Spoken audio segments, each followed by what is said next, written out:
The brain, a network of inhibitory and excitatory synapses numbering in the billions that function as one to control thought, memory, motor control, etc. Imbalances between excitatory and inhibitory synapses are associated with diseases such as autism spectrum disorders and schizophrenia. This video will discuss the synaptic adhesion molecule, Neurexin, a type 1 membrane protein that spans the synapse. We will explain how alternative splicing and mutations of the protein lead to small structural changes which modulate synapse formation. Neurodevelopmental disorders are tied up with these small structural changes, making the study of Neurexin alternative splicing a promising area of research. Neurexins have 5 alternative splice sites. At each site, a particular exon is either spliced in or out of the mature mRNA transcript, eventually leading to a protein with a slightly different structure, called an isoform. Neurexin interacts with a postsynaptic ligand called neuroligin at an interface within the synapse.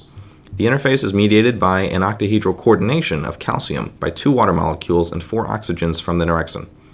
Salt bridges between Neurexin and neuroligin strengthen this interface.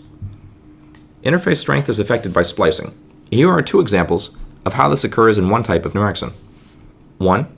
Splice site B encodes for an insert which disrupts the position of glutamate, making it unable to form a salt bridge to neuroligin. 2. Splice site 4 encodes for an insert which forms the S-alpha-1 helix. This helix forces a glutamine into a 310 helix such that it too can coordinate the calcium ion. Because structural changes such as these affect binding affinity, the balance of excitatory versus inhibitory synapses may change. Let's see how. Specific isoforms of neuroligin are found at either inhibitory or excitatory synapses. Neuroligin 1 tends to appear at excitatory synapses. Neurexin 1 beta can only form a stable interaction with this neuroligin if it does not have an insert at splice site 4. Changing the splicing of a neurexin will change the delicate balance between excitatory and inhibitory synapses, perhaps leading to a neurodevelopmental disorder. In addition to the effects of splicing on disorders, the role of mutations has been studied as well. Mutations in these proteins have also been linked with the aforementioned disorders. Early studies found that autism is heavily linked with improper signaling in the brain. Because neurexins and neuroligands are involved in signaling, mutations in these proteins have been studied in relation to neurodevelopmental disorders. Specifically, point mutations in the genes for neuroligin 3 and neuroligin 4 have been linked to abnormal neurodevelopmental and neuropsychiatric outcomes. The 2 mutations that were found were a nonsense mutation in neuroligin 4 and an aspartate, and a missense mutation in neuroligin 3, changing arginine to cysteine. As the amino acid sequences for both these proteins are very similar, the effects of these mutations can be compared to the same wild-type sequence. The wild type of both neuroligin proteins has a molecular weight of about 130 kilodaltons. The point mutation in neuroligin 3 produces a protein of correct length, just with a cysteine replacing its typical arginine. On the other hand, the nonsense mutation in neuroligin 4 results in a truncated protein of only 60 kilodaltons. Both of these mutations impair synapse formation due to intracellular retention of neuroligin in the ER, preventing proper function of the synapse.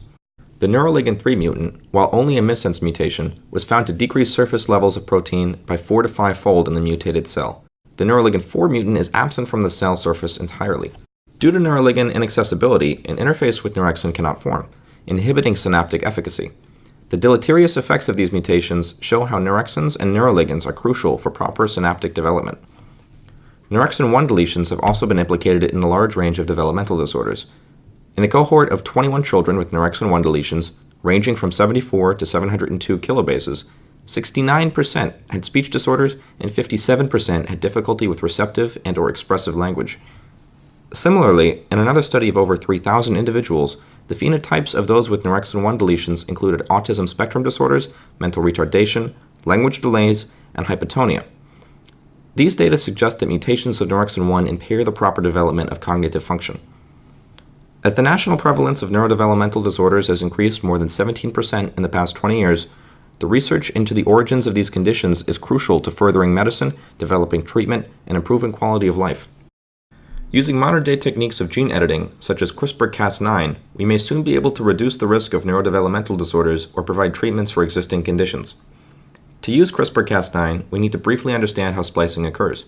The protein p66-alpha binds to neurexin genes and forms a complex that methylates the DNA. In the case of some neurexins, this methylation is required for the exon to be spliced in. We can imagine using this knowledge to develop techniques for potentially preventing neurodevelopmental disorders.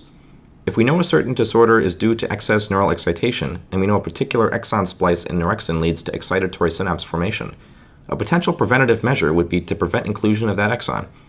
Using CRISPR-Cas9, we could imagine mutating the binding site for p66 alpha such that the methylation complex does not form, the exon is not spliced in, and excitatory synapses do not form. This is simply one idea of where Neurexin research might go.